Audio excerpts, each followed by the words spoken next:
U.S. Secretary of the Interior Deb Haaland is touring Bears Ears National Monument today. We have team coverage this morning to explain the significance of this visit. Joe St. George is standing by for us in Washington, D.C. But first, we want to go out to Scott McCain at the state capitol with more. Good morning, Scott. Yeah, good morning, Tamara. And a very significant visit by the Interior Secretary.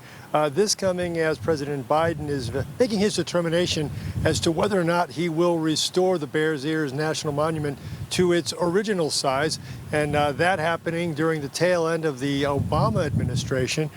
This is a situation where the boundaries were shrunk considerably by President Trump about 3.5 years ago or so.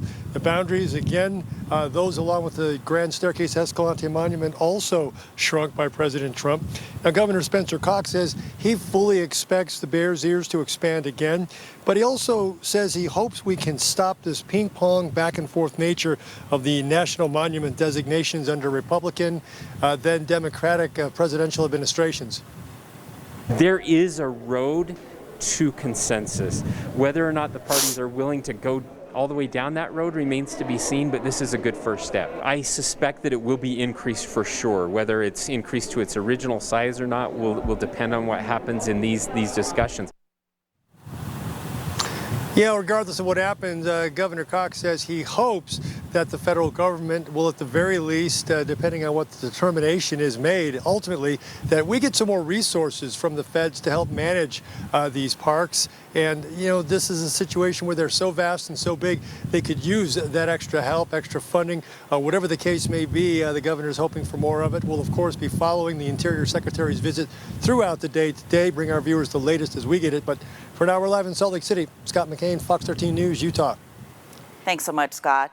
Our political editor, Joe St. George, joins us now live from Washington, D.C. to put Interior Secretary Deb Haaland's visit for us into context. Thanks so much for joining us. We always enjoy your perspective.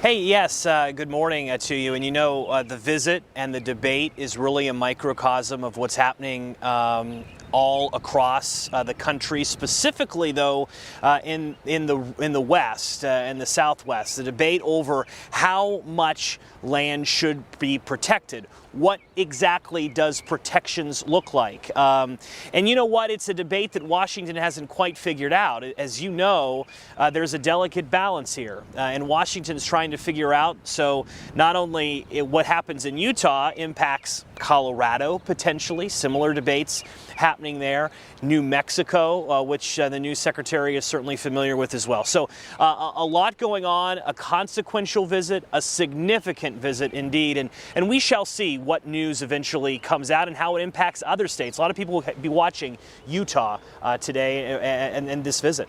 Yeah, certainly. And as far as a timeline on once this visit has wrapped up, she gets all of the information she needs to form a recommendation to President Joe Biden. When can we expect a decision from there?